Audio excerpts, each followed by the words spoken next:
আসসালামু আলাইকুম ওয়া রাহমাতুল্লাহি ওয়া বারাকাতুহু। মহান গ্রন্থ আল কোরআনের পরপর প্রায় 5টি আয়াত বিভিন্ন জায়গা থেকে আমি আপনাদের সামনে তেলাওয়াত করেছি। আপনি জানেন প্যারা নবী রাসূল করিম সাল্লাল্লাহু আলাইহি ওয়াসাল্লাম তিনি হলেন আল্লাহর আলোচনার বিষয়বস্তু। তিনি হলেন মূলত সকল বিষয়ের একমাত্র সাবজেক্ট। তাকে বাদ দিয়ে এই জগতের কোনো সফলতা কারোর জন্য সম্ভব নয়। জগতের কোনো ব্যক্তি যদি সফল হতে চায় তার সফলতার মূল মাধ্যম হচ্ছে প্যারা নবী রাসূল করিম সাল্লাল্লাহু আলাইহি ওয়াসাল্লামের প্রতি শ্রদ্ধা নিবেদন করা এবং তাকে সর্বোচ্চ সম্মান দান করা। নবী করিম সাল্লাল্লাহু আলাইহি ওয়াসাল্লামকে সম্মান না দিয়ে কোনো রসুল এবং কোন নবী পর্যন্ত শীর্ষ মর্যাদার স্থানে আসীন হতে পারেন নাই। যত নবী এবং রসুল জগতের মধ্যে এসেছেন সকলেই চেয়েছিলেন আমাদের প্রিয় নবী সাল্লাল্লাহু আলাইহি ওয়াসাল্লামের উম্মত হওয়ার জন্য। তারা আল্লাহর কাছে আবেদন করেছিলেন সেই মিসাকুন নবিয়্যিন, এই মিসাকুন নবিয়্যিন নবীদের যে সমাবেশ হয়েছিল, নবী এবং রসুলগণ একত্রিত হয়ে মহান আল্লাহর দরবারে হাজির হয়ে তারা যে সমাবেশে যোগদান করেছিলেন, সেই সমাবেশের মধ্যে আল্লাহ পাক রব্বুল আলামিন তাদের কাছ থেকে আমাদের নবী করিম সাল্লাল্লাহু আলাইহি ওয়াসাল্লামের সম্পর্কে অঙ্গীকার নিয়েছিলেন। আর সেখানে আমার নবীকে আল্লাহ তাআলা পরিচয় দিয়েছেন রাসূল বলে। কি বলে পরিচয় দিয়েছেন? রাসূল। وَإِذْ أَخَذَ اللَّهُ مِيثَاقَ النَّبِيِّينَ لَمَا آتَيْتُكُم مِّن كِتَابٍ وَحِكْمَةٍ ثُمَّ جَاءَكُمْ رَسُولٌ। অতএব নবী করিম সাল্লাল্লাহু আলাইহি ওয়াসাল্লামের পরিচয়ের স্বয়ং আল্লাহ নিজেই তুলে ধরেছেন এত পরিষ্কার ভাষায় যে আসমানি যত কিতাব আছে প্রতিটি কিতাবে আমার নবীর পরিচয়, আমার নবী সাল্লাল্লাহু আলাইহি ওয়াসাল্লামের পরিচয় জগতের এমন কোনো জায়গা নেই যেখানে আল্লাহ তুলে ধরেন নাই। আল্লাহ যেমন তার নিজের পরিচয় তুলে ধরেছেন, তেমনি পাশাপাশি তার নবীরও পরিচয় তুলে ধরেছেন। অতএব আমি যখন রাজা দাহিরের দেশ দাইবাল আমি ভ্রমণ করলাম, সেখানে একটি জাদুঘরে বিশাল একটা মাছ আজ থেকে প্রায় 4 থেকে 500 বছর আগে তারা সাগরে পেয়েছিল, সাগর থেকে শিকার করেছিল। ওই সাগরের পাওয়া মাছটা এর বৈশিষ্ট্য হলো এর গায়ের উপরে আমাদের পবিত্র কালেমা শরীফ কালেমা তৈয়বা লেখা। এই কালেমা তৈয়বার মধ্যে দুটো অংশ আছে, একটি হলো লা ইলাহা ইল্লাল্লাহ, আরেকটি হলো মুহাম্মাদুর রাসূলুল্লাহ সাল্লাল্লাহু আলাইহি ওয়াসাল্লাম। মাছের গায়ে কোন শিল্পী তার নিপুণ তুলি দিয়ে আমার নবী সাল্লাল্লাহু আলাইহি ওয়াসাল্লামের নাম আল্লাহর পাশে লিখে দিল। শুধু তাই নয়, পবিত্র কোরআন মজিদে আল্লাহ পাক রব্বুল আলামিন বলেছেন সানুরিহিম আয়াতিনা ফিল আফাকি ওয়া ফি আনফুসিহিম হাত্তা ইয়াতাবায়্যানা লাহুম আন্নাহুল হক। আল্লাহ বলেন আমার নিদর্শনগুলোকে আমি প্রদর্শন করেছি এই বিশ্বের মানুষের কাছে, এবং এগুলো দেখে তারা বুঝতে পেরেছে, সক্ষম হয়েছে বা সক্ষম হবে যে আল্লাহ তিনি মহাসত্য। আপনি জানেন আফ্রিকার জঙ্গলে গাছ সেই গাছ দাঁড়িয়ে আছে একের পর এক, আর কি সুন্দর শোভন নিয়ে সেখানে লেখা লা ইলাহা ইল্লাল্লাহু মুহাম্মাদুর রাসূলুল্লাহ সাল্লাল্লাহু আলাইহি ওয়াসাল্লাম। আমার প্রিয় নবী সাল্লাল্লাহু আলাইহি ওয়াসাল্লাম এই জগতের মধ্যে তিনি এভাবে আত্মপ্রকাশ করেন নাই। বাবা আদমের সৃষ্টি হচ্ছিল। বাবা আদম আলাইহিস সালাম আপনারা জানেন 300 বছরের দীর্ঘ সময় ধরে স্বামী স্ত্রীর মধ্যে বিচ্ছিন্নতার সৃষ্টি হয়েছিল একমাত্র নিষিদ্ধ গাছের ফল খাবার কারণে। সংসারের মধ্যে মারাত্মক ধরনের বিপদ নেমে এসেছিল। বাবা আদম আলাইহিস সালামকে আল্লাহ তাআলা মা হাওয়া সহ জান্নাত থেকে পৃথিবীতে নামিয়ে দিয়েছিলেন। 300 বছরের দীর্ঘ সময় পর্যন্ত স্বামী স্ত্রীর কারোর সাথে কারো দেখা নাই। বাবা আদমের সাথে মা হাওয়ার কোনো দেখা নাই। 300 বছর পরে তারা একে অপরকে যখন পেয়ে গেলেন আরাফাতের ময়দানে জাবালে রাহমাতে, তখন আল্লাহর পক্ষ থেকে যেমন তাওবার কালেমা শিখিয়ে দেওয়া হলো, পাশাপাশি হযরত আদম আলাইহিস সালাম তিনি আল্লাহর কাছে তার এই বিষয়টি নিয়ে অনুশোচনা করে তিনি বললেন, ইয়া রব্বি বিমুহাম্মাদিন, হে আমার রব, আপনি মুহাম্মদ রাসূলুল্লাহ সাল্লাল্লাহু আলাইহি ওয়াসাল্লামের ওসিলায় আপনি ক্ষমা করে দেন। আমার আল্লাহ তাকে জিজ্ঞেস করলেন, ইয়া আদম কাইফা আরাফতা মুহাম্মাদান, তুমি মুহাম্মদ সাল্লাল্লাহু আলাইহি ওয়াসাল্লামকে কিভাবে চিনলে? মুহাম্মদ সাল্লাল্লাহু আলাইহি ওয়াসাল্লাম তিনি এখনো এই জগতে আত্মপ্রকাশ করেন নাই। রুহানি জগতে তার অবস্থান বিদ্যমান। সৃষ্টির সূচনা থেকে প্রথম থেকেই তিনি রাসূল। তিনি বাবা আদমের পূর্বেও রাসূল, বাবা আদমের সময়ও কি নবী এবং রাসূল। বাবা আদম আলাইহিস সালামের দেহ যখন পানি এবং মাটিতে, এখনো বাবা আদম পূর্ণ মানব হয়ে তার সৃষ্টি আসে না। সম্মানিত সুধী, নবী করিম সাল্লাল্লাহু আলাইহি ওয়াসাল্লামকে জিজ্ঞেস করা হয়েছে, ইয়া রাসূলুল্লাহ ইয়া নবিয়াল্লাহ মাতা কুনতা নবিয়্যা মাতা কুনতা বুইসতা, আপনি কখন নবী হয়েছেন, আপনি কখন রাসূল হিসেবে মনোনীত হয়েছেন? নবী করিম সাল্লাল্লাহু আলাইহি ওয়াসাল্লাম তিনি উত্তর দিলেন, কুনতু নবিয়ান ওয়া কানা আদম বাইনার রূহি ওয়াল জাসাদ। আদমের দেহ এবং তার রূহটা যখন সংযোগ হচ্ছিল, অন্য রিওয়ায়াতের মধ্যে আছে যে আদম তার দেহ আর কাদা এবং পানির মাঝখানে যখন আদমের দেহ, নবী করিম সাল্লাল্লাহু আলাইহি ওয়াসাল্লাম বলছেন তখনও আমি নবী। তাহলে যেই নবী আদমের আগেও নবী, যেই নবী আদমের আগেও রাসূল, সেই রাসূল সাল্লাল্লাহু আলাইহি ওয়াসাল্লামের পরিচয় বাবা আদম আলাইহিস সালাম তিনি বলেন, আল্লাহ যখন আমাকে সৃষ্টি করলেন, আল্লাহ জিজ্ঞেস করলেন, ইয়া আদম কাইফা আরাফতা মুহাম্মাদান, তুমি কেমন করে মুহাম্মদ সাল্লাল্লাহু আলাইহি ওয়াসাল্লামকে চিনলে, তার ওসিলা দিয়ে তুমি আমার কাছে ক্ষমা চাচ্ছ? তখন হযরত আদম আলাইহিস সালাম বললেন, ইয়া রব্বি লাম্মা খালাকতানি বিয়াদাইক ওয়া নাফাখতা ফিয়া মির রূহিক, আপনি যখন আপনার কুদরতি হাত দিয়ে আমাকে তৈরি করছিলেন আর আমার ভিতরে যখন পরমাত্মা ফুঁকে দিলেন, আমার রূহটা আমার মাথার মধ্যে মগজের মধ্যে দেওয়ার পরে প্রায় 2500 বছর পর্যন্ত সেটা কার্সার যেমন কম্পিউটারের মনিটরে দেখা যায় ঘুরতে থাকে, ঠিক এমনি করে আমার মাথার মধ্যে সেই রূহটা এটা লোড নিচ্ছিল, তার লোডিং চলছিল। জগতের সমস্ত জ্ঞান বিজ্ঞান যা কিছু আছে তার সবকিছু তার মাথার মগজের মধ্যে আল্লাহ তাআলা দিয়ে দিচ্ছেন। সম্মানিত সুধী, এই রূহটা যখন মাথার মগজ থেকে চোখে আসে, তখন বাবা আদম আলাইহিস সালামের এই চক্ষু খুলে গেল, ওপেন হয়ে গেল। তিনি চক্ষু খোলার সাথে সাথে দেখতে পেলেন, সর্বপ্রথম তার দৃষ্টি পড়ল আল্লাহর আরশের দিকে।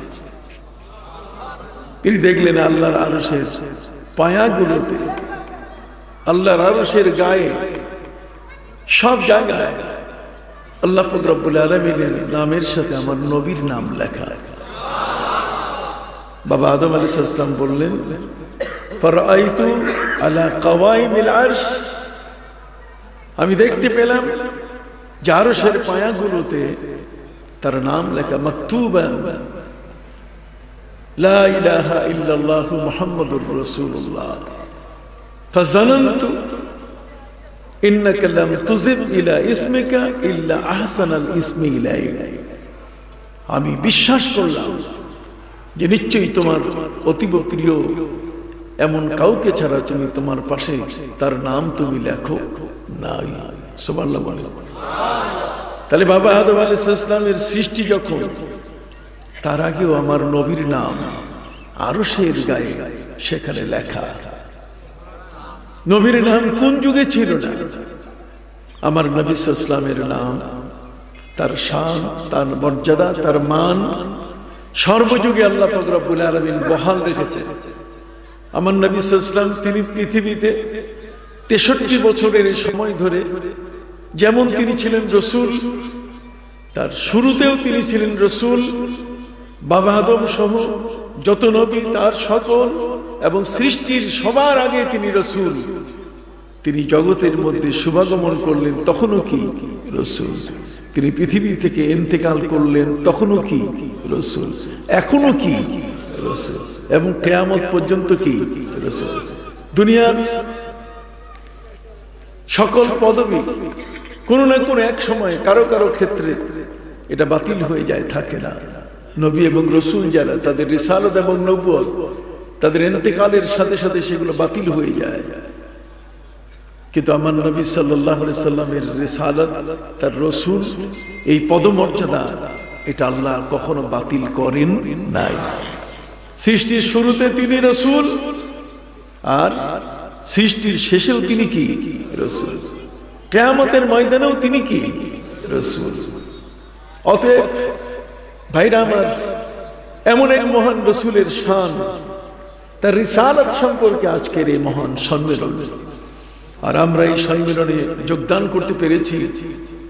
আজকের এই কর্মদার উচ্চ বিদ্যালয় মাঠে হাজার হাজার মানুষের সুন্নি আলেম ওলামা সহ এই উপমহাদেশ নয়, সারা পৃথিবীর শ্রেষ্ঠতম ওলি, বিশ্ব ওলি আল্লামা সাহেব কেবলা ফুলতলি রহমতুল্লাহ আলাইহির মতাদর্শের উপরে আজকের এই মহান সম্মেলন। আপনারা জানেন আল্লামা সাহেব কেবলা রহমতুল্লাহ আলাইহি সিলেটের সেই সরকারি আলিয়া মাদ্রাসার মাঠে, সেখানে শানে রিসালাতের তিনি বিশাল এক মাহফিল করেছিলেন, যেখানে সারা পৃথিবীর সুন্নি আলেম নবী প্রেমিকরা সেখানে উপস্থিত হয়েছিলেন। আপনাদের অনেকেই সেখানে কি ছিলেন, উপস্থিত ছিলেন। আমার নবী সাল্লাল্লাহু আলাইহি ওয়াসাল্লামের শান এবং মান, তার ইজ্জত এত বড়, আমরা আঙ্গুল দিয়ে দেখাই দেই, তারপর ওদের চোখ খুলে না। আমরা ওদেরকে চক্ষু ওপেন করে দেই, তারপরও ওরা শাটিং ডাউন হয়ে যায়। কথা বুঝে গেছে? আমরা চোখ খুলে দেই, তারপরও চোখ বন্ধ হয়ে আসে, এরা কপাল পড়া। আল্লাহ পাক রব্বুল আলামিন নিজেই বলছেন, আলহামদুলিল্লাহি রাব্বিল আলামিন। একজন জার্মান দার্শনিক প্রফেসর তাকাসুন, সকল ধর্মের তিনি পণ্ডিত ছিলেন।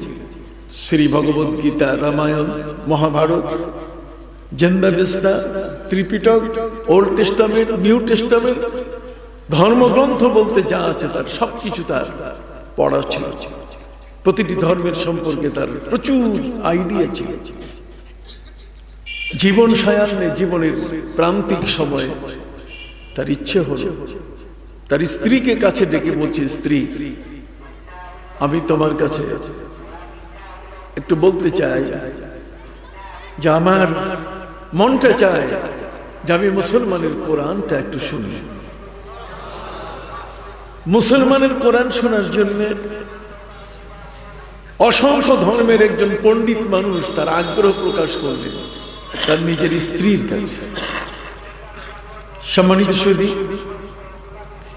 এটি একটি বিকল্প, মানে এটার কোনো বিকল্প নাই। আমরা বলতে পারি যে একজন অমুসলিম অসংখ্য ধর্ম সম্পর্কে যার আইডিয়া, আর সেই মানুষটি তার জীবনের মধ্যে শেষ প্রান্তে এসে তার ইচ্ছা হলো, সে আগ্রহ প্রকাশ করছে যে আমি মুসলমানের কোরআনটা একটু শুনতে চাই।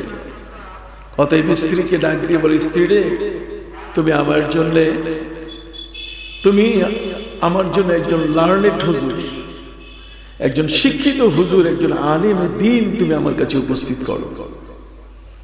লার্নেড হুজুর বলতে গেলে আজকালকার ওই নয়া মৌলবী না, ওই যে নয়া মৌলবী নতুন নতুন কথা কয়, মাঝে মধ্যে ইংরেজি কয়, কত করে না টরে টপকা, কখনো নবীর সম্পর্কে সিক্স প্যাক বলে, কখনো নবীকে বলে আনলেটার, নবী নিরক্ষর নবী, কখনো নবী পরিবারের সর্বজন শ্রদ্ধেয় হযরতে মা খাদিজাতুল কুবরা রাদিয়াল্লাহু তাআলাকে ইনটেক নন, তার মানে তিনি 2 নম্বর মহিলা বলে। আসাদুল্লাহিল গালিব শের খুদা হযরত আলী কাররামাল্লাহু ওয়াজহা, যার নাম আরশের গায়ে, যার নাম আকাশে লেখা, সে আলী রাদিয়াল্লাহু তাআলা মদে মাতাল হয়ে তিনি মাতলামি করেছেন। এই ধরনের লার্নেড হুজুর তিনি চান নাই। এগুলো ডাস্টবিনের কথা, এগুলো হচ্ছে পচা ময়লা, এটা হচ্ছে ওই নর্দমায় যে কথাগুলো পড়ে থাকে সেই কথা। এই কথাগুলো আমরা কখনো বলি না। পবিত্র কোরআন মজিদ আল্লাহ বলছেন, ফালিল্লাহিল ইজ্জাতু ওয়া লিরাসূলিহি ওয়া লিল মুমিনিন। আল্লাহ বলছেন আমার ইজ্জত আছে পৃথিবীতে, আমার ইজ্জত কেউ তোমরা কখনো নষ্ট করো না। আল্লাহর ইজ্জত, তার সাথে শিরক করা যাবে না, তাকে আল্লাহকে অপমান করা হয়, কত কত আল্লাহর একত্ববাদকে অস্বীকার করা হয়, এতে আল্লাহর মান ক্ষুণ্ণ হয়, আল্লাহর ইজ্জত নষ্ট হয়। কথা কি বুঝতে পারছি? ঠিক এমনি করে সম্মানিত সুধী, আল্লাহর ঘর কাবা, যেগুলো আল্লাহর নিদর্শন, সেই নিদর্শনগুলোকে কেউ যদি অসম্মান করে, আল্লাহ পাক রব্বুল আলামিন তার নিজের নিদর্শন হিসেবে রেখে দিয়েছেন আল কোরআন। আল কোরআনকে অসম্মান করা এটা যাবে না, আল কোরআনকে সম্মান করতে হবে। সৌদি আরবের বাদশাহ তিনি যদি একটি চিঠি লেখেন আমার দেশের মহামান্য রাষ্ট্রপতির কাছে, সেই চিঠিটা কি অর্ডিনারি ডাকে, একটা সাধারণ ডাকে ছাড়বেন তিনি? সবাই বলেন। তাহলে সেই চিঠিটা তিনি পাঠালে এর জন্য আলাদা একটা স্পেশাল প্লেন তিনি ব্যবহার করবেন, যেহেতু এক বাদশার থেকে আরেক প্রেসিডেন্টের কাছে চিঠি প্রেরণ করছেন। সম্মানিত সুধী, এই চিঠিটা পাঠাবার জন্য একদল স্কাউট, তারা এটাকে বহন করে নিয়ে আসবে, স্পেশাল ফোর্স নিয়ে আসবে। বাদশাহ সালমান, তার একটা চিঠির মূল্য, তার বাণীর মূল্য যদি এত বড় হতে পারে, তাহলে আল্লাহ পাক রব্বুল আলামিনের পবিত্র কালাম কোরআনের মূল্য কি তার চেয়ে কম? অথচ কুষ্টিয়ার এক ছোকরা, ছোট একটা ছেলে,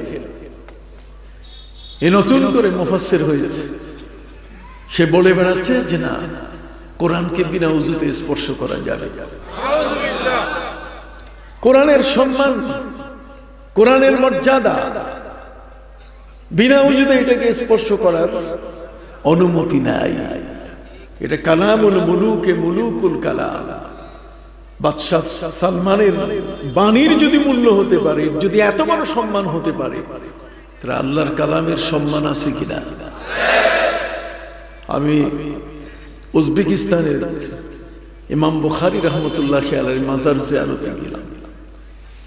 ইমাম বুখারী রাহমাতুল্লাহি আলাইহির সেই মাজার জিয়ারতে গিয়েছি কারণে যেহেতু প্রভিনেন্ট 6 ইমাম, 6 জন ইমামের উপর আমি পিএইচডি করেছি, ডক্টরস অফ ফিলোসফি করেছি। অতএব ইমাম বুখারীর দেশ উজবেকিস্তান, রাশিয়ার পেটে আমি সেখানে গেলাম। এই রাশিয়ার পেটে উজবেকিস্তান, যে উজবেকিস্তানে ইমাম বুখারী জন্ম নিয়েছেন, যেখানে জন্ম নিয়েছেন ইমাম তিরমিজি রহমতুল্লাহি আলাইহি, এর সব নন আরব ছিলেন। উজবেকিস্তানের রাজধানী হচ্ছে তাশকান্দ। এক সময়কালে এই লাইব্রেরিটাকে তারা তছনছ করে দিয়েছিল নাস্তিকরা। তো আমি যখন গেলাম, আমার ইচ্ছে হলো যে লাইব্রেরিতে একটু আমার কোরআনটাকে দেখে আসা, লাইব্রেরিতে ইসলামের এই ধরনের কোনো বই পুস্তক আছে কিনা সেগুলোকে পরিদর্শন করা। আমি সেখানে গেলাম, যাওয়ার পরে লাইব্রেরিয়ানকে জিজ্ঞেস করলাম, লাইব্রেরিয়ান, তোমার এই লাইব্রেরিতে কি আমার কোরআন আছে? সে বলছে, হ্যাঁ অবশ্যই কোরআন আছে, তবে সেটা মেমোরিতে ধরা। কিসে ধরা? মেমোরি। এই মেমোরিতে ধরা হচ্ছে। সাহেব মারহাবা, সবাই বল মারহাবা। ভাই চেয়ারম্যান সাহেব মারহাবা দেন। পাশাপাশি বসেন, আপনি বসেন, আপনি বসেন। জি জি, তারপর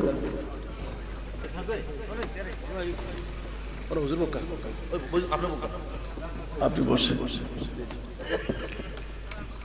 সম্মানিত সুধী ভাইরা আমার, আমাদের এই এলাকার অত্যন্ত গুরুত্বপূর্ণ ব্যক্তিবর্গ আজকের এই শানের রিসালাত সম্মেলনে তারা উপস্থিত হয়েছেন। আমরা সকলেই তাদেরকে সাধুবাদ জানিয়ে বলি মারহাবা।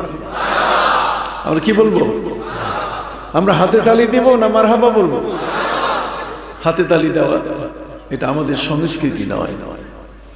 আমাদের সংস্কৃতি সম্পূর্ণ গুছানো এবং সাজানো সংস্কৃতি, এবং এত সৌন্দর্য মণ্ডিত যা পৃথিবীতে অন্য কারোর মধ্যে নাই।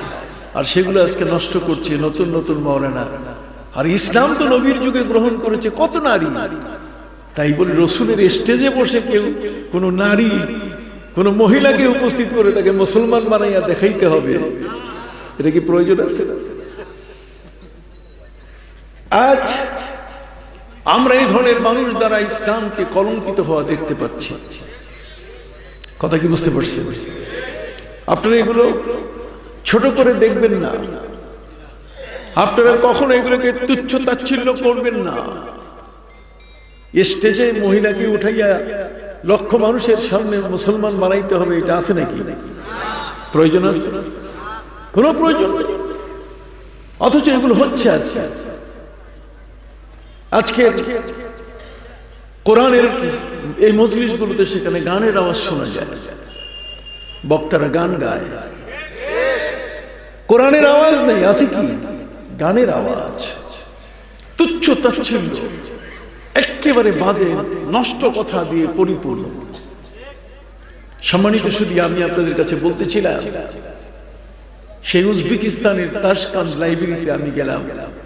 লাইব্রেরিয়ানকে জিজ্ঞেস করলাম, তোমার লাইব্রেরিতে কি আমাদের কোরআন আছে? লাইব্রেরিয়ান বললেন, অবশ্যই কোরআন আছে, তবে মেমোরিতে ধরা, কাগজে না। তিনি জানালেন যে সব ধর্মগ্রন্থ মেমোরিতে ধরা। মেমোরি বলতে গেলে যে আপনি যখনই সুইচ দাববেন, যখন শ্রী ভগবত গীতা দেখতে চাইবেন, সুইচ দাবলেই সাথে সাথে স্ক্রিনে ভেসে উঠবে পুরা তাদের ধর্মগ্রন্থটা, এটা টেলিভিশনের পর্দায় চলে আসবে। আধুনিকতা। সম্মানিত সুধী, আপনারা অবশ্যই জানেন যে ঢাকা শহরের শাহবাগে আমাদের একটা জাদুঘর আছে, জাতীয় জাদুঘর। জাতীয় জাদুঘরের পুরা বাংলাদেশের একটা মানচিত্র আছে। এই মানচিত্রটা কোন কোন জেলা কোন দিকে, এটা লাইট দেওয়া আছে, নিচে সুইচ আছে লাইন মতো। আপনি যদি সিলেট দেখতে চান ঢাকা থেকে, তাহলে সিলেটের সুইচ দাবলেই দেখা যায় ওই উত্তর দিকে লাইট জ্বলে উঠছে। আপনি যদি পটুয়াখালী দেখতে চান, তাহলে আপনি পটুয়াখালী দেখতে চাইলে সুইচ দাবলে আপনি দেখবেন যে একেবারে বঙ্গোপসাগরের কানায় তার পাশে সেটা দেখা যাচ্ছে। তো আমি তাশকান্দ লাইব্রেরিতে সর্বপ্রথম শ্রী ভগবত গীতার সুইচ দাববার সাথে সাথে স্ক্রিনের মধ্যে তাদের নেটওয়ার্ক এত সবল, সম্মানিত শুধু সাথে সাথে টেলিভিশনের বিশাল পর্দায় ভেসে উঠল ওম শান্তি। রামায়ণের সুইচ যখন দাবলাম তখন সেখানে ভেসে উঠল একটা অর্ধ উলঙ্গ মানুষ, এর মাথা থেকে কোমর পর্যন্ত কোনো কাপড় নাই। আপনি নিজেও জানেন পণ্ডিত জওহরলাল নেহেরু তিনি একজন ব্যারিস্টার মানুষ ছিলেন, কিন্তু খালি গায়ে থাকতেন তিনি। কথা বলো, আমাদের ইসলাম হলো গুছানো, বড় চমৎকার। কোন মুহাদ্দিস যিনি হাদিস পড়ান, হাদিসের বর্ণনা দেন, তিনি যদি খালি গায়ে রাস্তায় চলেন, তাকে যদি খালি গায়ে দেখা যায় তাহলে তার কাছে হাদিস নেওয়া যাবে না। কোন মুহাদ্দিস যিনি হাদিস পড়ান, তিনি যদি রাস্তায় পান খাইতে খাইতে হাঁটেন, তার কাছেও হাদিস নেওয়া যাবে না। একজন মুহাদ্দিস, রাসূলের হাদিস যার কাছে, তিনি অত্যন্ত আমানতদার ব্যক্তি, তার সম্মান অনেক বড়। নবীর হাদিস তার কাছে আমানত থাকার কারণে তার নিজের মর্যাদা বেড়ে গেছে। কাবা ঘর মক্কায় থাকার কারণে মক্কার দাম বেড়ে গেছে না? তাহলে কাবা ঘরের কারণে দাম বাড়ছে কার? মক্কার। আর আমার নবী সাল্লাল্লাহু আলাইহি ওয়াসাল্লামের কারণে দাম বেড়ে গেছে মদিনার। এই জন্য এই কাবা, এই মদিনা মুনাওয়ারা, কোরআন, এগুলো এই জমিনে, এই পৃথিবীতে থাকার কারণে পৃথিবীর দাম বেড়ে গেছে। সাত আসমান জমিনের মধ্যে এই পৃথিবী হলো সাত আসমান জমিনের ক্যাপিটাল, এটা হলো রাজধানী।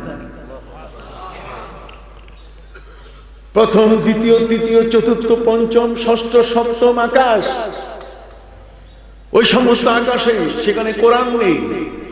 কি নেই? সেখানে কোরআন নেই, কোরআনের আওয়াজ নাই। এই জন্য ফেরেশতারা আল্লাহর কাছে আবেদন করে যে আল্লাহ ডিউটি দিলে পৃথিবীতে দিয়েন, এখানে কোরআনের আওয়াজ শোনা যায়, কোরআনের তেলাওয়াত শোনা যায়। আমরা সাত আসমান জমিনের ক্যাপিটাল, রাজধানীতে বাস করছি। এখানে কাবা ঘর আছে, প্রথম আসমান, দ্বিতীয় আসমান এখানে নাই। সম্মানিত সুধী, এই জমিনের মধ্যে শাহে মদিনা আমার প্রিয় নবী সাল্লাল্লাহু আলাইহি ওয়াসাল্লাম এখানে আছে। আমার নবী এই জমিনকে তিনি বেছে নিয়েছেন তার চেম্বার হিসাবে। নবী রাজধানীতে অবস্থান করছেন, যদিও বাবা আদম প্রথম আসমানে, বাবা আদম প্রথম আসমানে। আমার নবীজি যখন পবিত্র মেরাজে গিয়েছিলেন, তখন বাবা আদমের সাথে তার দেখা হয়েছিল প্রথম আসমানে। তিনি আমার নবীকে জড়িয়ে ধরে বলছিলেন, মারহাবাম বিইবনে সালেহ। আপনি সহিহ বুখারী খুলে দেখুন, তিনি ধন্যবাদ দিয়েছেন, আমার নবীকে থ্যাঙ্কস দিয়েছেন যে আমার উত্তম সন্তান। সুবহানাল্লাহ। দ্বিতীয় আসমানে দেখা হয়েছে হযরতে ইয়াহইয়া, হযরতে ঈসা আলাইহিস সালাম তাদের সাথে। তৃতীয় আসমানে হযরতে ইদ্রিস আলাইহিস সালামের সাথে কি দেখা হয়েছে। একের পর এক আকাশের সুন্দর সুন্দর নবীদের চেম্বার। কিন্তু আমার নবী সাল্লাল্লাহু আলাইহি ওয়াসাল্লাম এই পৃথিবীর জমিনটাকে তার চেম্বার হিসেবে বেছে নিয়েছেন। কেন বেছে নিয়েছেন?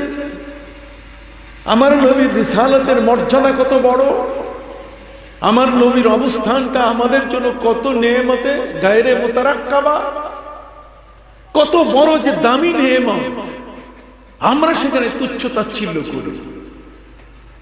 আমার নবী সাল্লাল্লাহু আলাইহি ওয়াসাল্লাম আমার আল্লাহর কাছে বললেন, মাবুদ, আকাশের কোন চেম্বার আমি চাই না, পৃথিবীর জমিন আমি, এটি আমার জন্য যথেষ্ট।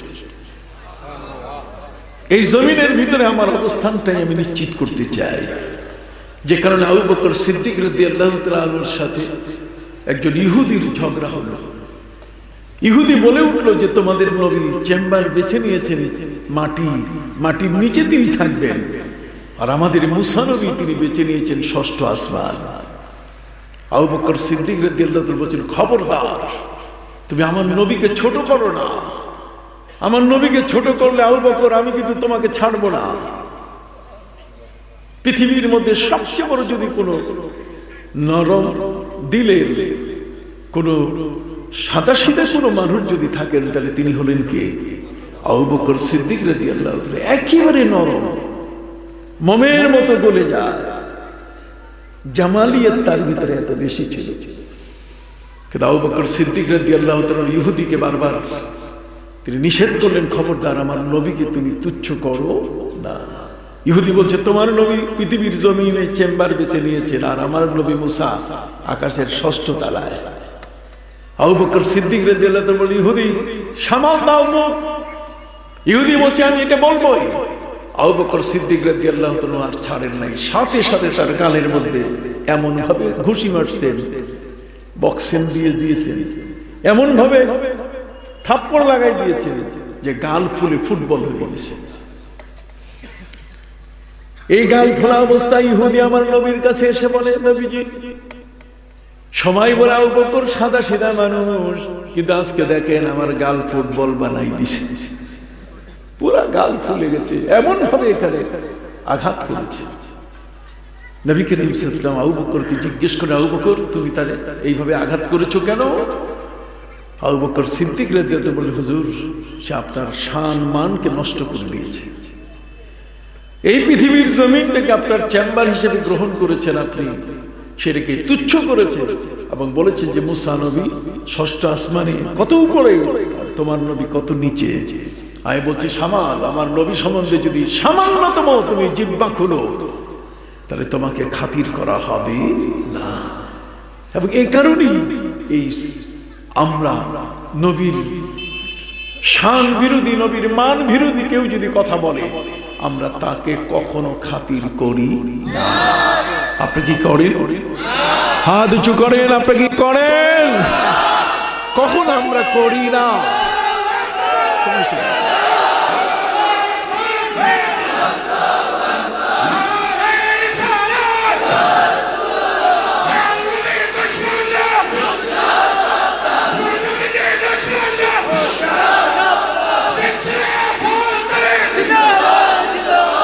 হাজরিন, হযরত আবু বকর সিদ্দিক রাদিয়াল্লাহু তাআলা তিনি বললেন, নবীজি আপনার শান, আপনার মান, আপনার মর্যাদা ক্ষুণ্ণ করবে আর উম্মত চুপ করে কলা গাছের মতো দাঁড়িয়ে থাকবে, চকলেট খাবে, আইসক্রিম খাবে, এটা হতে পারে না। এই জন্য আমি তার গালে আঘাত করেছি। নবীজি তখন আবু বকর সিদ্দিককে বললেন, আবু বকর নবী ছিলেন অতি ভদ্র নবী, আমার নবীর চেয়ে ভদ্র আর জগতে কেউ নাই। ইহুদিরা এসে দলে দলে বলে আমার নবীকে এসে বলছে আসসালামু আলাইকুম, আসসালাম লাম আলিফটা বলে নাই, বলছে আসসালামু আলাইকুম। আসসালাম মানে আপনি মরেন, আসসালামু আলাইকুম আপনার উপরে মৃত্যু আসুক। হযরতে মা আয়েশা রাদিয়াল্লাহু তাআলা পাশে, তিনি বললেন, একদিকে তিনি আমার স্বামী, পৃথিবীর মধ্যে কোন নারী, কোন স্ত্রী তার সামনে যদি তার স্বামীর মৃত্যুর কামনা কেউ করে, সতী স্ত্রী কোনদিন তাকে খাতির করবে না। হযরতে আম্মা জান আয়েশা রাদিয়াল্লাহু তাআলা তিনি ওই মুহূর্তে দেখলেন যে নবীকে তুচ্ছ করা হচ্ছে, আমার স্বামীকে তুচ্ছ করলো, উনি মরু, এত বড় কথা বললো। সাথে সাথে হযরতে আম্মা জান আয়েশা রাদিয়াল্লাহু তাআলা তিনি বললেন, ওয়া আলাইকুমুস সালাম, তোমরাও মরো, তোমাদের মৃত্যু হোক। আমার নবীজি বলেন, ইয়া আয়েশা তো মাহলা, আয়েশা রে দাঁড়াও, তুমি এরকম রাগ করছো কেন? আমরা ভদ্র জাতি, আমরা কোনদিন কুকুর কামড় দিলে কুকুরকে কামড় দেওয়া পছন্দ করি না। কুকুরের কাজ কুকুর করেছে, কামড় দিয়েছে পায়ে, তাই বলে কি কুকুরের পায়ে কামড় দেয়া শোভা পায়? কথা কর। নবীজি বলেন, আয়েশা মাহলা, দাঁড়াও, থামো, আমরা ভদ্র জাতি। নবীজি সাল্লাল্লাহু আলাইহি সাল্লাম তাকে, তার উম্মতকে একটা ভদ্র জাতি হিসেবে তিনি পৃথিবীতে উল্লেখ করেছেন। এই জন্য আবু বকর সিদ্দিক রাদিয়াল্লাহু তাআলা বললেন যে ইহুদি আমাকে ছোট করেছে, কিন্তু তারপরে তুমি তার গালে হাত দিয়েছিলে, ঠিক করো নাই। আমরা হলে তো দলীয় মানুষকে উস্কাই দিতাম যে বেটা আরো দিয়ে একটা লাগাই দিতাম, কি কোন ঠিক কিনা? একটা গাল ফুলাইছো, আরেকটা গাল গাজী ট্যাঙ্কি বানাই দিতা। একটা তো ফুটবল হয়েছে, আরেকটা কি গাজী ট্যাঙ্কি। কিন্তু না, ইসলাম কখনো এইভাবে কাউকে উস্কিয়ে দেয় না। একটা ভদ্র ধর্ম, পৃথিবীর মধ্যে একটি ভদ্র জাতি হলাম আমরা। আমাদের প্রিয় নবী সাল্লাল্লাহু আলাইহি ওয়াসাল্লাম হলেন জগতের সর্বশ্রেষ্ঠ ভদ্র নবী। তিনি সকল নবী সম্মানীয়, কিন্তু আমার নবী সাল্লাল্লাহু আলাইহি ওয়াসাল্লাম হলেন এক্সেপশনাল। তিনি হলেন ব্যতিক্রমধর্মী। চিৎকার দিয়ে বলুন সুবহানাল্লাহ। হযরত আবু বকর সিদ্দিক রাদিয়াল্লাহু তাআলাকে আমার নবীজি বুঝানো শুরু করলেন, আবু বকর লা তুখাইরুনি বাইনাল আম্বিয়া ওয়া লা তুখাইরুনি আলা ইউনুস ইবনে মাত্তা ওয়া লা তুখাইরুনি আলা ইউসুফ লাউলা লাবিসতুস সাজনা লা জাবতুদ দাইয়া। আমার নবীজি বলেন, আবু বকর খবরদার কোন নবীর উপরে আমাকে প্রাধান্য দিও না। দেখছেন কত ভদ্র নবী, নবীর শান তো এমনি বড়, ওয়া রাফা'না লাকা যিকরা। তারপরও নবীজি বলছেন যে তুমি আমাকে অন্য কোন নবীর উপরে প্রাধান্য দিও না। লা তুখাইরুনি বাইনাল আম্বিয়া ওয়া লা তুখাইরুনি আলা ইউনুস ইবনে মাত্তা। খবরদার ইউনুস নবীর উপরেও আমাকে প্রাধান্য দিও না।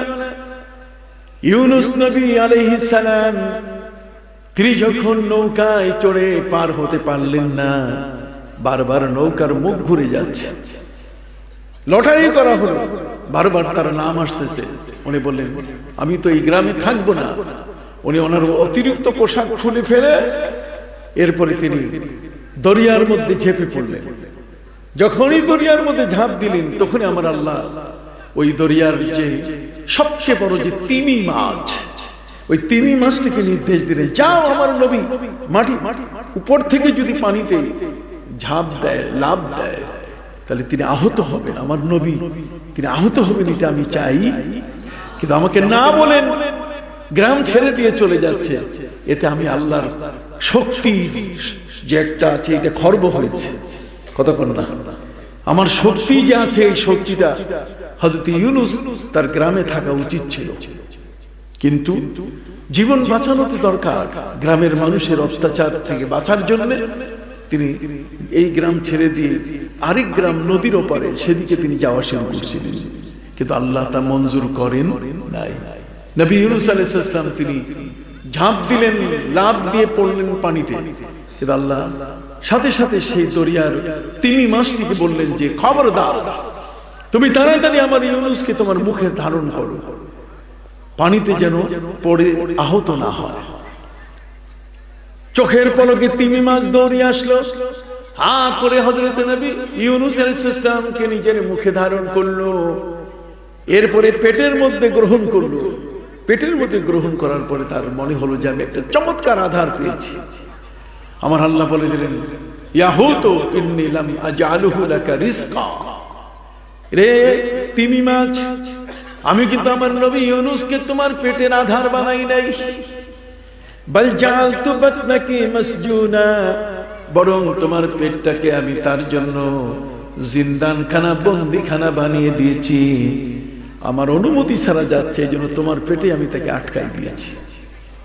নবী ইউনুস আলাইহিস সালাম মাছের পেটে, কোরআন বলছে ফি যুলুমাতিন সালাস, তিনটি অন্ধকারের মধ্যে তিনি এখন, যখন তিনি লাফিয়ে পড়েছিলেন সেই সন্ধ্যাটা ছিল অমাবস্যার সন্ধ্যা, ঘন কালো গহীন অন্ধকার নেমে এসেছিল।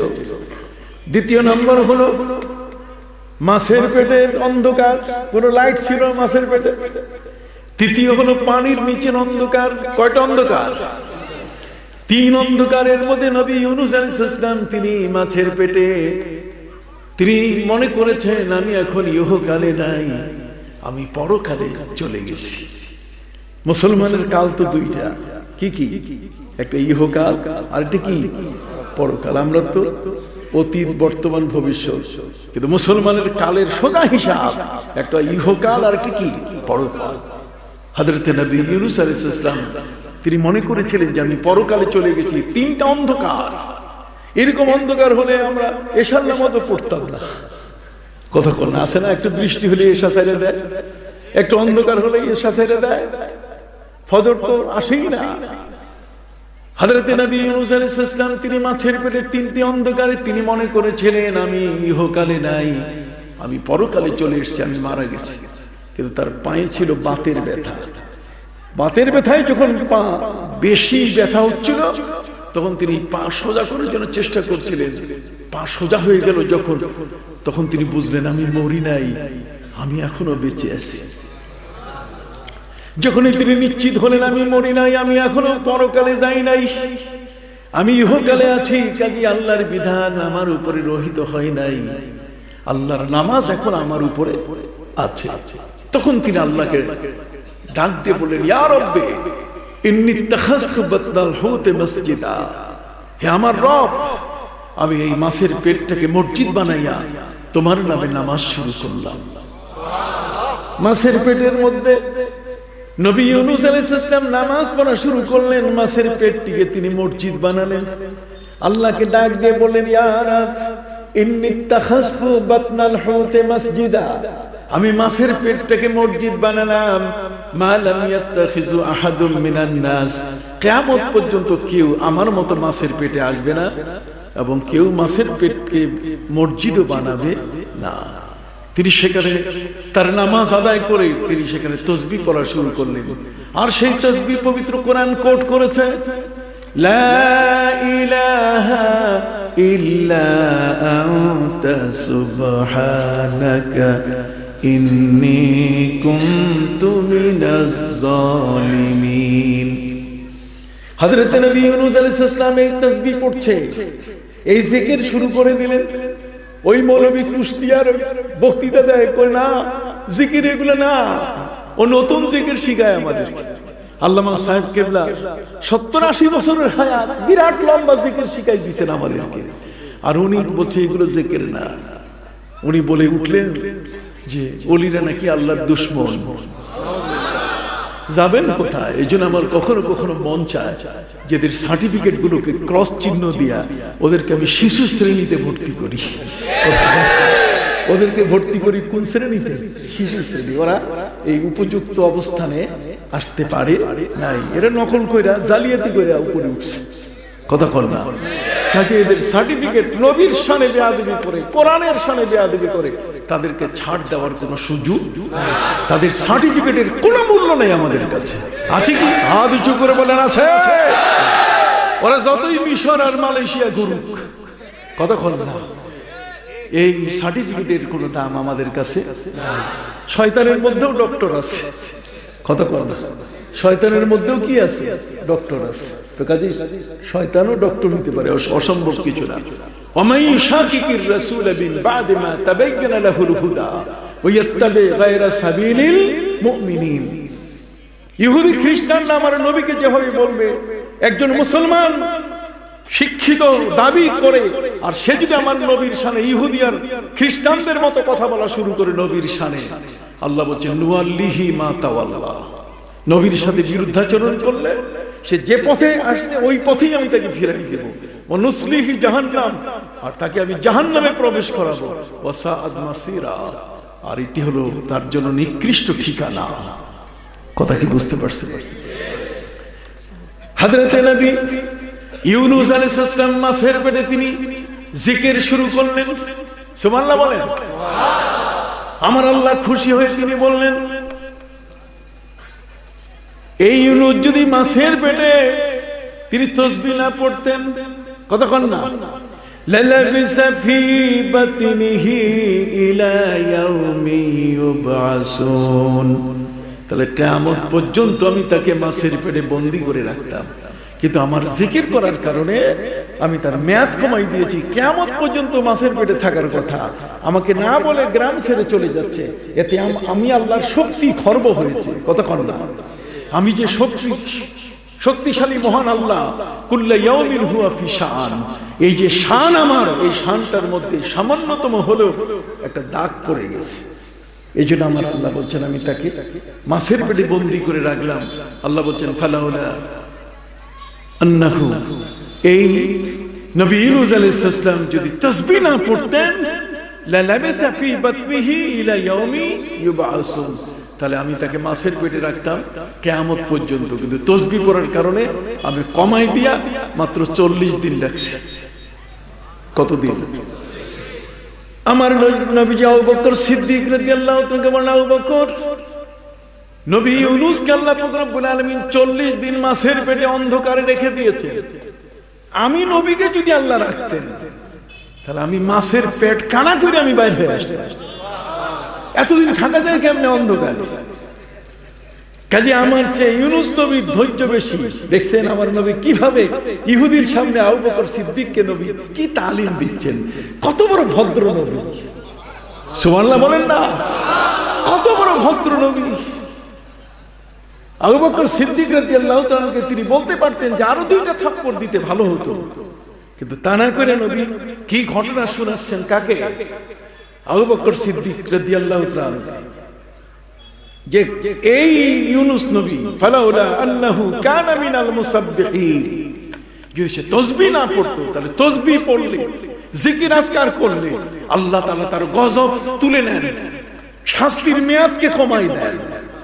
এই জন্য পীর মাশায়েখ ওলিয়া উলিয়া আল্লামা সাহেব কেবলা রহমতুল্লাহি আলাইহি, বদরপুরি রহমতুল্লাহি আলাইহি, জৌনপুরি রহমতুল্লাহি আলাইহি, সারসিনাদ শাহ সুফি নিসারউদ্দিন আবু জাফর মুহাম্মদ সালেহ রহমতুল্লাহি আলাইহি, হক্কানি আউলিয়া ইকরাম আমাদেরকে তাসবিহ শিখিয়ে দিয়েছেন, জিকির আজকার শিখিয়ে দিয়েছেন।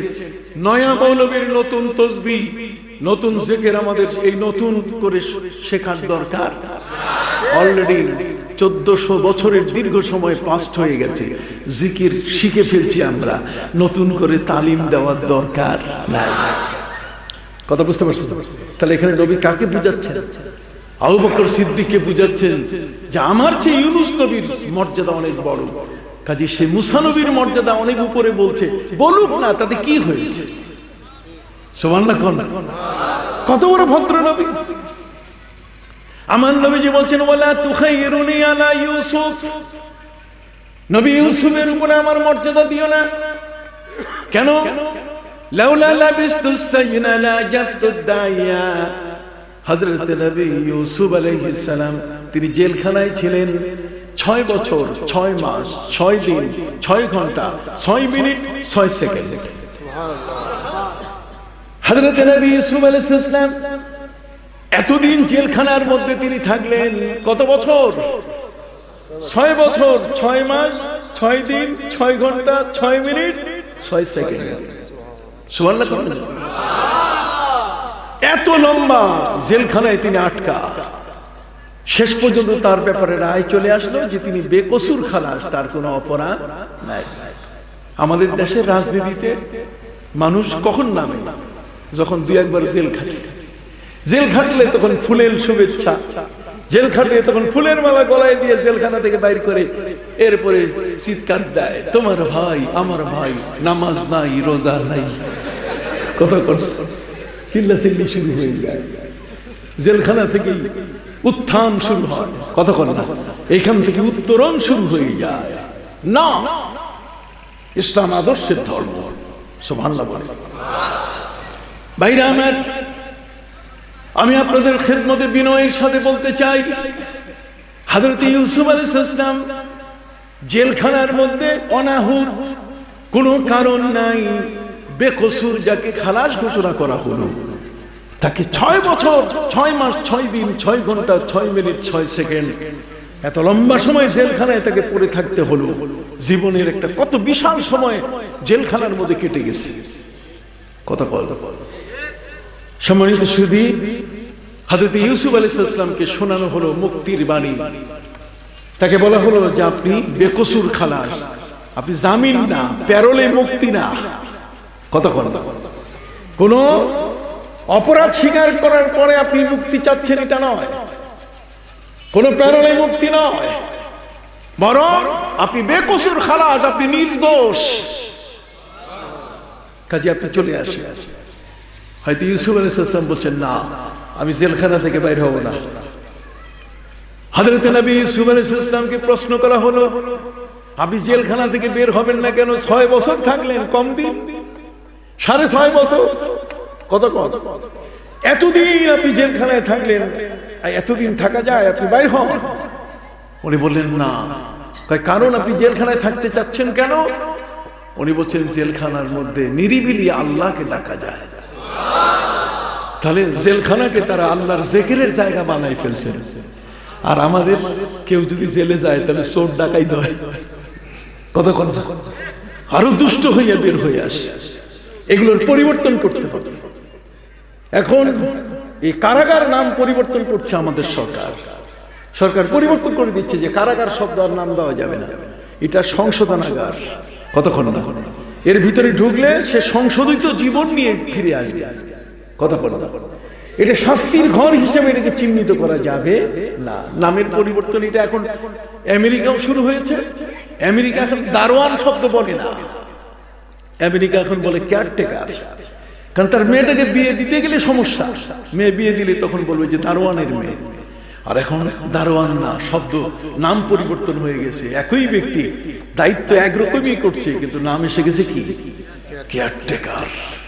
কেয়ারটেকারের মেয়ে, ওরে বাবা, দামি মানুষের মেয়ে। কথা বললেন না, শব্দের পরিবর্তন, এগুলো জানতে হবে, ভাষা শিখতে হবে। কার শানে কার মানে কোন ভাষা ব্যবহার করা যায়, আমার নবীর শানে ভাষা কেমন হবে, এগুলো মালয়েশিয়ায় পড়লে সব শিখা যাবে তা নয়। এদেশের পীর মাশায়েখের দরবারে আসতে হবে, আল্লাহর ওলিদের কাছে ভাষা শিখতে হবে, তাদের কাছ থেকে কন্টেক্সট গুলো জানতে হবে। তারা কিভাবে, তাদের থিঙ্কিং কি, তাদের ভাষা কি, তাদের অ্যাপ্রোচিং কি, তারা কিভাবে কোনখানে নবী করিম সাল্লাল্লাহু আলাইহি ওয়াসাল্লামকে কিভাবে উপস্থাপন করছে, এগুলো সংস্পর্শে আসতে হবে। কথা কি বুঝতে পেরেছি? আল্লামা সাহেব কেবলা রাহমাতুল্লাহি আলাইহি এই কারণে নিজের ঘরে এক সেকেন্ডের জন্য বিশ্রাম নেন নাই। একদিনের মধ্যে 20টা 25টা পর্যন্ত মাহফিল করে প্রত্যেকের দুয়ারে দুয়ারে ঘরে ঘরে গিয়ে নবীর প্রেম ভালোবাসা এই দ্বীন ইসলামকে প্রচার করে গেছে। ঠিক কি না? এই জন্য আমি আমার ভাইদের খেদমতে আরজ করতে চাই, হযরত নবী ইউসুফ আলাইহিস সালাম 6 বছর 6 মাস 6 দিন 6 ঘন্টা 6 মিনিট 6 সেকেন্ড দীর্ঘ সময়ের পরে জেলখানায় থাকার পরে তিনি বের হচ্ছেন না, বেকসুর খালাস, নির্দোষ। আমার নবী বলছেন লাউলা লাবিস্তু সাজনা লা আজাবতু দাই।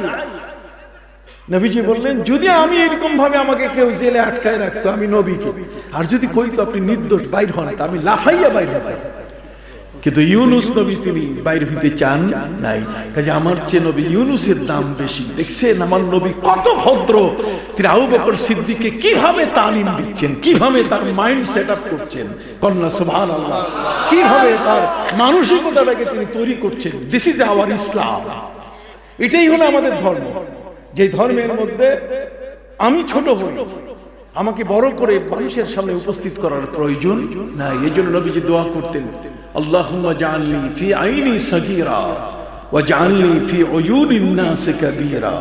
আল্লাহ তুমি আমার চোখে আমাকে ছোট করে দেখাও, আর মানুষের চোখে তুমি আমাকে বড় করে দেখাও। সুবহানাল্লাহ বলেন। নিজেকে নিজে বড় বললে বড় হওয়া যায় কি? লোকে যারে বড় বলে বড় শোনে। এই জন্য আমি আমার ভাইরা, আমি বলতেছিলাম আমার নবী সাল্লাল্লাহু আলাইহি ওয়াসাল্লামের সামনে আবু বকর সিদ্দিক রাদিয়াল্লাহু তাআলা তিনি সামনে নবীর বদনাম করছে ইহুদি। আবু বকর মেনে নিতে পারেন নাই। নবীর চেম্বার কোথায়? এই জমিনে। সুবহানাল্লাহ। নবী এই জমিনে থাকার কারণে এটা রাজধানী হয়ে গেছে, এটা রাজধানী হয়ে গেছে, এটা জগতের ক্যাপিটাল হয়ে গেছে, সমস্ত ফেরেশতাদের আগমনের জায়গা হয়ে গেছে। মাহবুবে জিবরিল আমার নবী এই জমিনে অবস্থান করার কারণে জিবরিল আমিন আমার নবীর কাছে 23 বছর 4 মাসে 24,000 বার এসেছেন। এতবার 100 বারের বেশি পুরো নবীর কাছে আসেন। এত কিছু বলে দেই, দেখাই দেই, তারপর কি মাথার জটলা খুলে না, গিটগুলো কি ঢিলা হয় না? তারপরে কি বোঝা যায় না আমার নবীর শান কত বড়?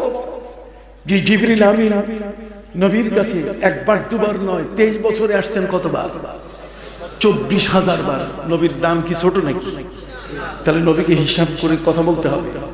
এই জন্যই আমার আল্লাহ বলেন ফালিল্লাহিল ইজ্জাতু ওয়া লিরাসূলিহি ওয়া লিল মুমিনিন। আল্লাহর ইজ্জত আছে, নবীর ইজ্জত আছে, আর ইমানদার ব্যক্তির মুরব্বি যারা তাদেরও কি আছে?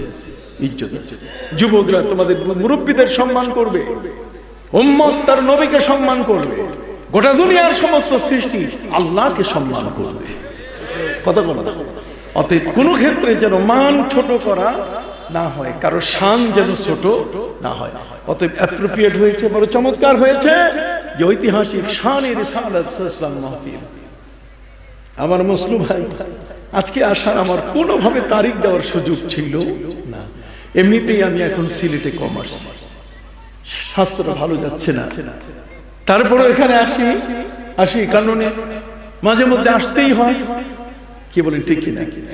আপনাদের মতো জান্নাতি ব্যক্তিদের সাথে দেখা হওয়ার সুযোগ হলো, আল্লাহ তাআলা সুযোগ করে দিলেন, আমরা যেন এইভাবে এই দ্বীনের কথাগুলো বুঝতে পারি, জানতে পারি। সকল নামে তো আমি ওই তাসকন্দের ইয়েতে চলে গেলাম, ওই যে লাইব্রেরি, মনে আছে কি?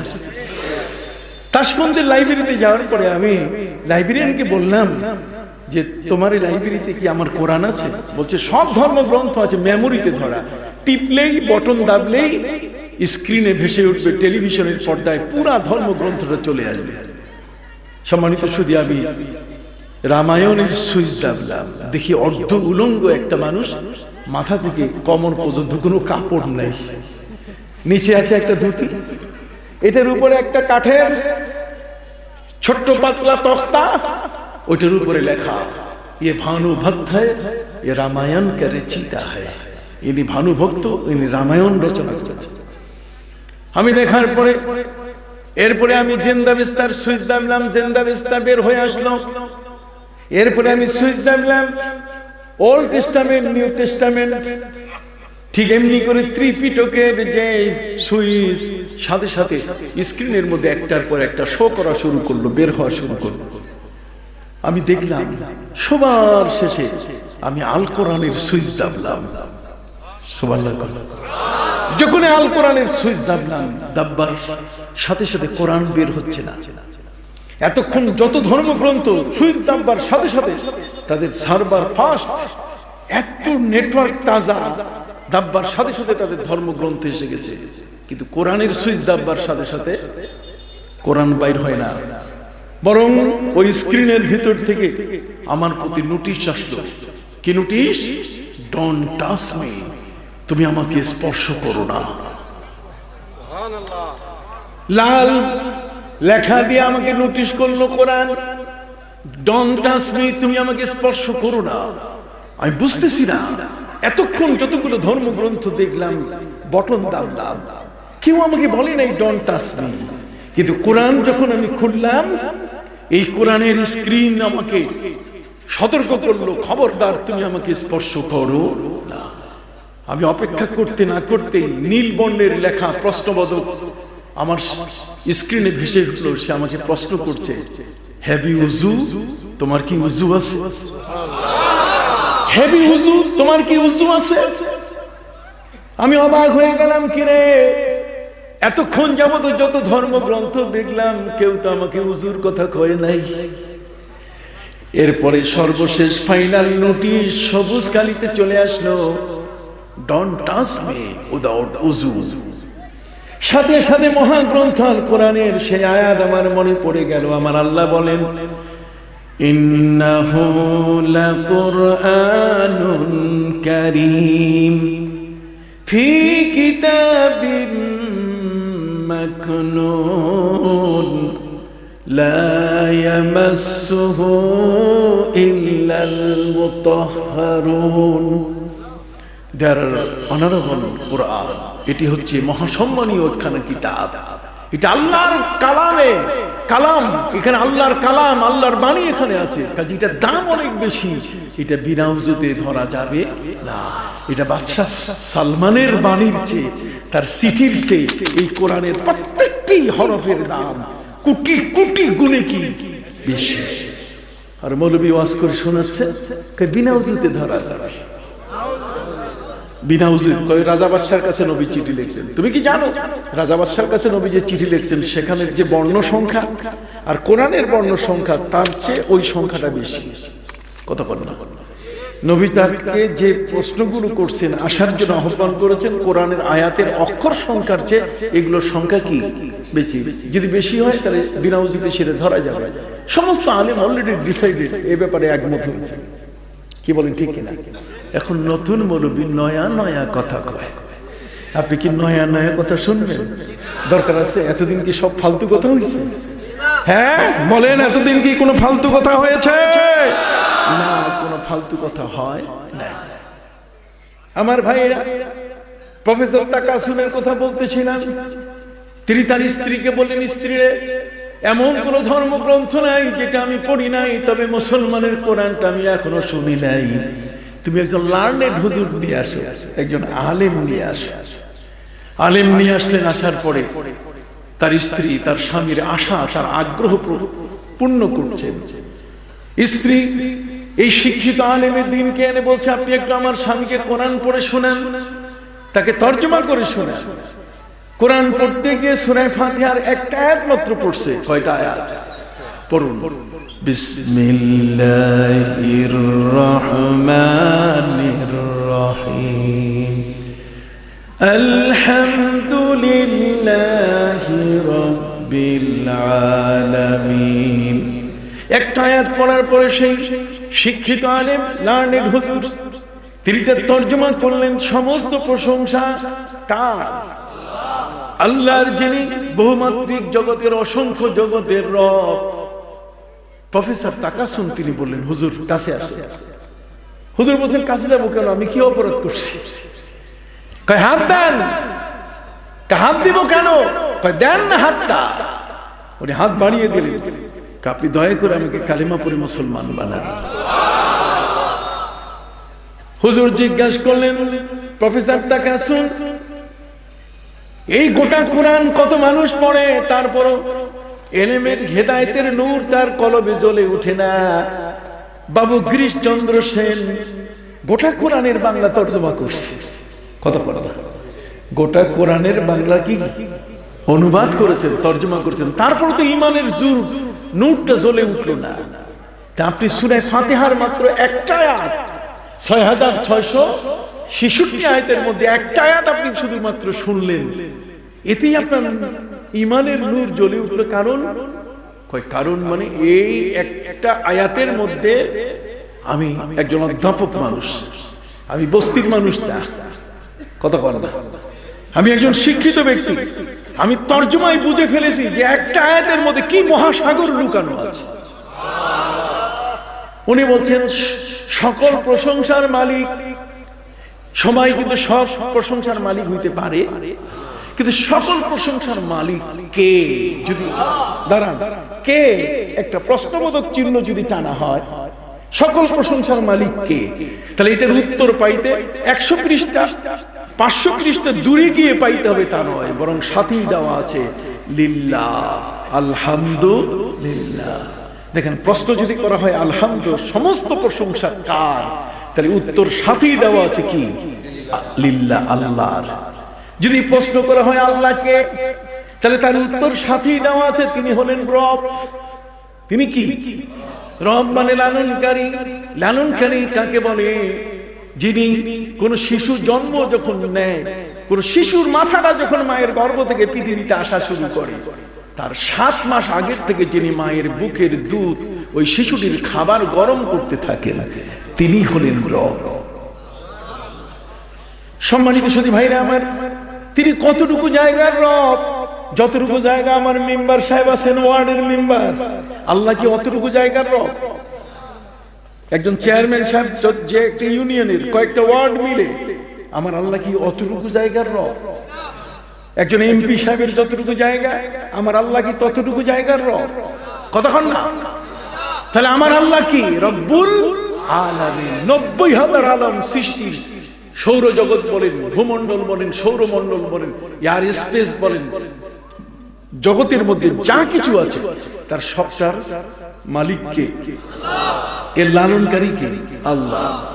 তাহলে সেই মহান আল্লাহ যদি প্রশ্ন করা হয় তিনি রব কতটুকু জায়গার, তিনি রব হলেন অসংখ্য গণিত জগৎ সমূহের। এই একটি বিষয়ের উপরে ভিত্তি করে তিনি বললেন যে আমি সেই রবের প্রতি ঈমান আনলাম। একটা আয়াতে তার কলব কি খুলে গেছে। তাহলে আমার আল্লাহ যত জগতের রব, আমার নবীর সম্পর্কে তিনি প্রকাশ করে দিলেন, ওমা আরসালনাকা ইল্লা রাহমাতাল লিল আলামিন। আমি আল্লাহ যত আলমের রব, আমার নবী তত আলমের রহমত। এখনো যদি নবীর সম্মান না বুঝে তাহলে ওরা কেমনে বোঝাবেন? সার্টিফিকেট বাতিল করে বুঝাইতে হবে, নতুন ক্লাসে ভর্তি করে তাকে বুঝাইতে হবে। কি বলেন, ঠিক কিনা? এই জন্য আমি আপনাদের খেদমতে শেষ কথাটি বলতে চাই। আমার সময় বড় কাছে, যেহেতু আমাকে আবার ট্রেনে চলে যেতে হবে। কথা বুঝতে পারছেন? আমি খুব স্বল্প সময়ের জন্য আসছি, যদিও প্লেনে চলে আসছি আমি, তারপরেও এয়ারপোর্ট থেকে পর্যন্ত আসতে আমার মসলু ভাই একটু মেহমানদারির ব্যবস্থা করছে, বেচারা বড় ভালো মানুষ। আপনাদের এখানে এসে যেন আর কারো ঘরে যেতে না হয়, নিজের ঘর থেকে সব সাইডে দিচ্ছে। কথা বুঝছেন? সম্মানিত সুধী, আমি বিনয়ের সাথে আপনাদের কাছে বলতে চাই, আজকে এই দিনকে নিয়ে ছিনিবিনি খেলছে আমাদের সমাজের লামজামিরা। আমি তাদের বিরুদ্ধে বই লিখেছি, হক বাতিলের লড়াই। আপনি জানেন হযরত ওমর রাদিয়াল্লাহু তাআলা জাবিয়া নামক জায়গায় তিনি ভাষণ দিয়েছিলেন। জাবিয়া নামক জায়গায় তিনি ভাষণ দিয়ে বলছেন, মান আরাদা আন ইয়াতাআল্লামা আইয়াসআলা আনিল কুরআন ফালিয়াসআল উবাই ইবনে কাব। তিনি বলছেন, তোমরা যদি কেউ কোরআনের পণ্ডিত থেকে কোরআন জানতে চাও, তাসবিহ যদি জানতে চাও, কথা কন না, কি মাখরাজ, সিফাত, হুরুফ, এগুলো যদি তোমরা জানতে চাও, তাহলে এর পণ্ডিত হলেন হযরত উবাই ইবনে কাব। সুবহানাল্লাহ কইবেন না? হযরত ওমর রাদিয়াল্লাহু তাআলা তিনি বক্তৃতায় বললেন, মান আরাদা আন ইয়াসআলা আনিল কুরআন, যে ব্যক্তি কোরআনের তাসবিহ সম্বন্ধে জানতে চায়, ফালিয়াসআল উবাই ইবনে কাব, সেজন্য উবাই ইবনে কাবের কাছে জিজ্ঞেস করে।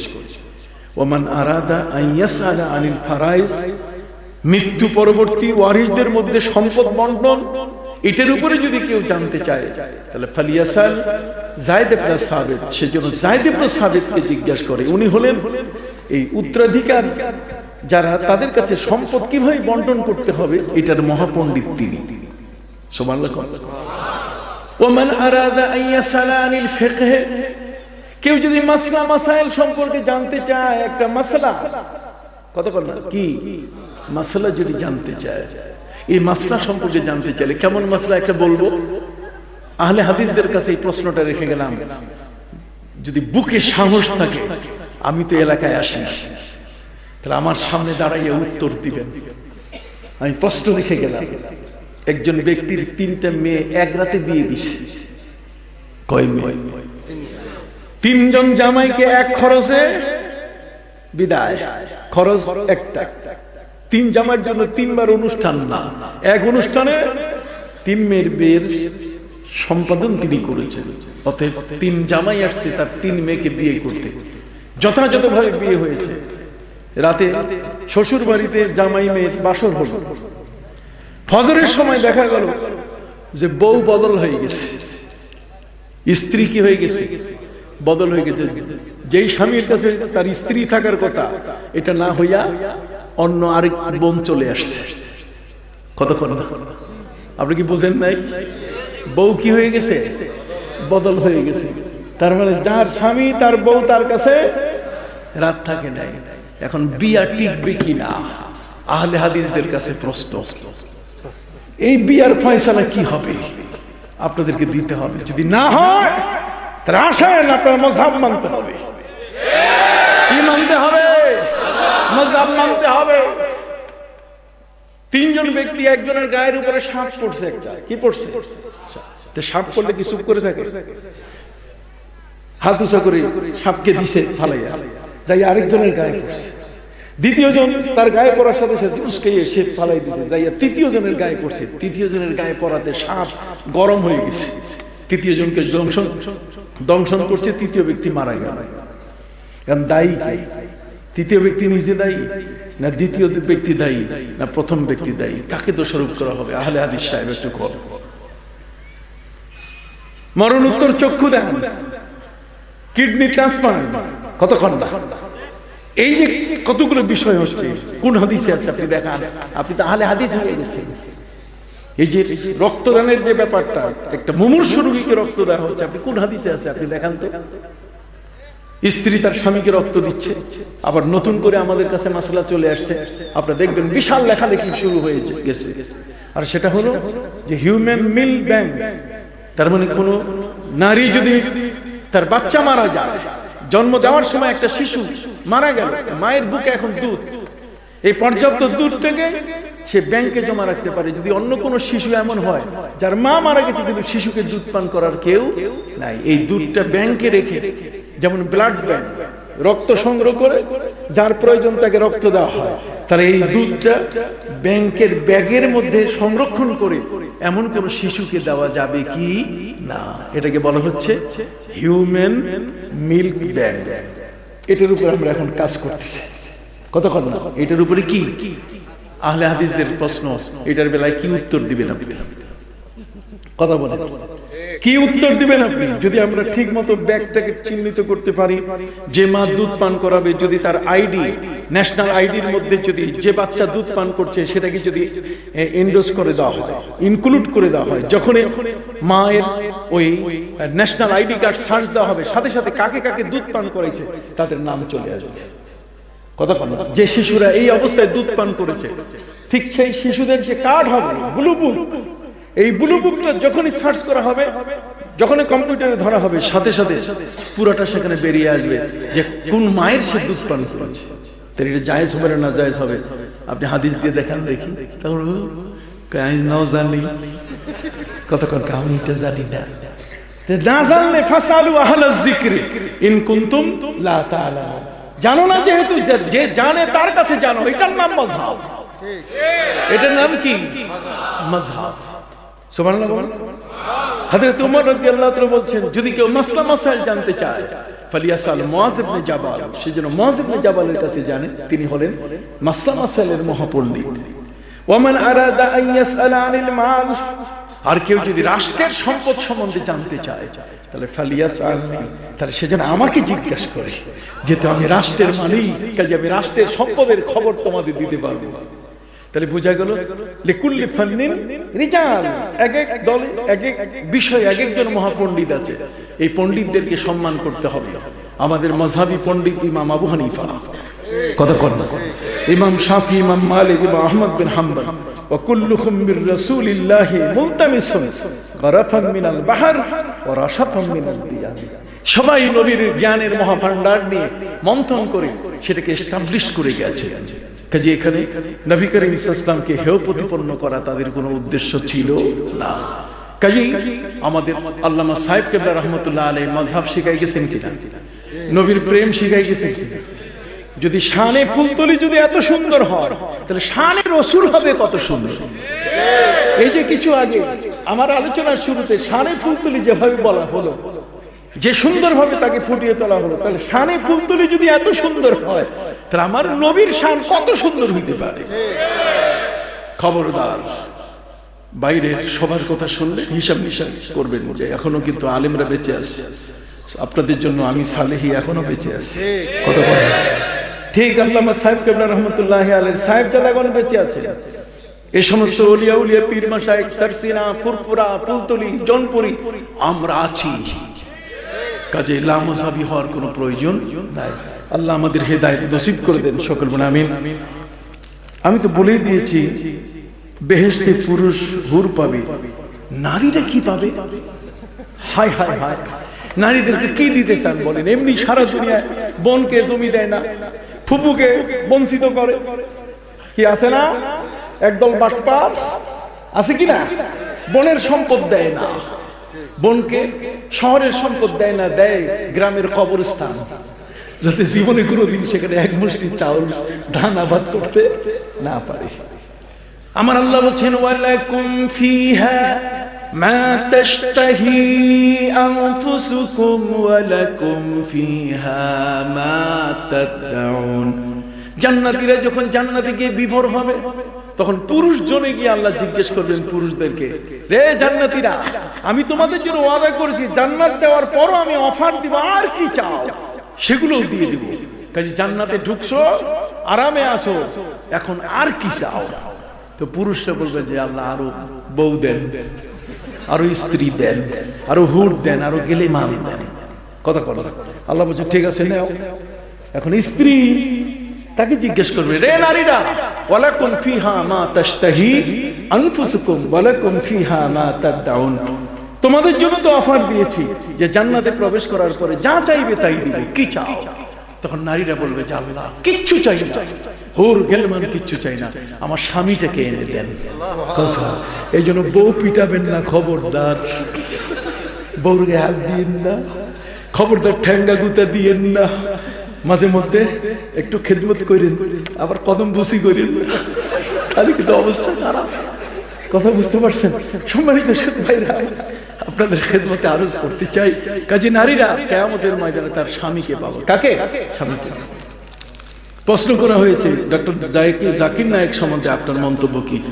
টাই মৌলবী, একজন ডাক্তার, এই কোরআন হাদিস ঠিক মতো পড়ে নাই। যে পড়ছে সেই ঠিক থাকে না, আর যে পড়ে নাই এ কতটুকু ঠিক থাকবে? জীবনে হিন্দু স্কুল, খ্রিস্টান স্কুলে পড়ে বড় হয়েছে, কোরআন হাদিসের পাশেও যায়নি, এখন নতুন নতুন মাসালা যায়, তাই তার গলার মধ্যে এখনো ঝুলা, এইটা এ পর্যন্ত সে বাদ দিতে পারে না। কাজে সে আমাদের পথিকৃত না। আল্লামা সাহেব কেবলাকে দেখবেন, ইদানিং ইল্লাল্লাহ আল্লাহ এর জিকির নাজায়েজ বলা হচ্ছে, আপনার মতে কি? ইল্লাল্লাহ বলতে গেলে ইল্লাহ হরফে ইস্তিসনা, নিশ্চয়ই তার পূর্বে একটা মুস্তাসনা মিনহু আছে, কতক্ষণ না? অতএব লা ইলাহা ইল্লাল্লাহ এখানে গোপনে আছে, ইল্লাল্লাহ বলতে আপত্তিটা কোথায়? কতক্ষণ? ইল্লাল্লাহ বলতে একবার যদি লা ইলাহা বলে তারপরে ইল্লাল্লাহ যতবার আপনি কোন নাজায়েজ হবে না। আল্লাহ কবুল করুন, সকলে বলুন আমিন। আল্লাহুম্মা আমিন। রব্বানা যালামনা আনফুসানা ওয়া ইল্লাম তাগফির লানা ওয়া তারহামনা লানাকুনান্না মিনাল খাসিরিন। এই বারেগাহেলা কর্মদা উচ্চ বিদ্যালয় মাঠে, কর্মদা বুধপাশা স্কুল বাজার ইসলামী চেতনা বাস্তবায়ন পরিষদ এবং সুন্নিয়ত বাস্তবায়ন পরিষদ, আল্লাহ সবাই মিলে আজকের এই বিশাল আঞ্জুমানে আল ইসলাম এবং তালামিজে ইসলামিয়ার এই বিশাল আয়োজন, নবীর শানের সালত সম্বন্ধে তার আয়োজন করেছে, এই মহাসম্মেলনকে আল্লাহ আপনি কবুল করে নেন। তামামের হাদিয়াগুলো নবীজি রওজা মুবারকে বকশিশ করেছেন, আম্বিয়া মুরসালিনের রূহে বকশিশ করেছেন। আল্লামা সাহেব কিবলা সহ বাংলার যত ওলিয়া উলিয়া, পৃথিবীতে যত ওলিয়া উলিয়া সকলের রূহের হাদিয়া বকশিশ করেছেন। আল্লাহ খাস করে সম্মেলনের যারা আয়োজন করেছে, দেশ বিদেশ থেকে যারা টাকা পাঠিয়েছে, আল্লাহ তাদেরকে আপনি সুস্থ রাখুন, ভালো রাখুন, রোগ শোক ব্যারাম পীড়া আপনার দারু শেফা থেকে মুক্তির ব্যবস্থা করে দেন। যারা বেকার তাদের কর্মসংস্থানের ব্যবস্থা করে দেন, সকলের ঘরে বরকত দান করুন, মা বোনদের জান্নাতি করে দেন। আল্লাহ তাদেরকে স্বামীর খাদেমা হিসেবে কবুল করে নেন। যুবক যারা উমরে ফারুকের মতো বানায় দেন, বৃদ্ধ যারা আবু বকর সিদ্দিকের মতো দরবেশ বানায় দেন, আর ছোট ছোট শিশু যারা হযরত আলীর জ্ঞান ভান্ডারের মালিক বানায় দেন। আমাদের সন্তানেরা যারা পরীক্ষা দিচ্ছে, দাখিল এসেছে, তারা যেন সর্বোচ্চ সর্বসুন্দর রেজাল্ট করতে পারে। কামিল পরীক্ষা যারা দিচ্ছে, আলেম যারা দিচ্ছে, আল্লাহ সবাইকে কবুল করে নেন। এই মাহফিলটিকে কিয়ামত পর্যন্ত কবুল করে নেন। আল্লাহ যারা এই দেশের স্বাধীনতা জীবনের বিনিময়, ইজ্জতের বিনিময়ে আমাদেরকে উপহার দিয়েছেন, আল্লাহ তাদেরকে সম্মানিত করুন। বীর মুক্তিযোদ্ধা যারা বেঁচে আছেন, আল্লাহ তাদেরকে দীর্ঘ হায়াত দান করুন। আমাদেরকে দেশপ্রেমিক বানায় দেন। এ দেশ থেকে জঙ্গিবাদকে আপনি উৎখাত করে দেন। মদ, জুয়া, ইয়াবা, আফিং, গাঁজা, কোকেন, করে ডান্ডি যত কিছু আছে, এর থেকে আমাদের সন্তানদেরকে হেফাজত করুন। সবাইকে নামাজি, দিনদার, পরহেজগার, কোরআন পড়নেওয়ালা, কোরআনের সমজদার বানায় দেন। আল্লাহ আমাদেরকে আল্লামা সাহেব কেবলার দেখানো পথে থাকার তৌফিক দিন। সুবহানা রাব্বিকা রাব্বিল ইজ্জাতি আম্মা ইয়াসিফুন ওয়া সালামুন আলাল মুরসালিন ওয়ালহামদুলিল্লাহি রাব্বিল আলামিন।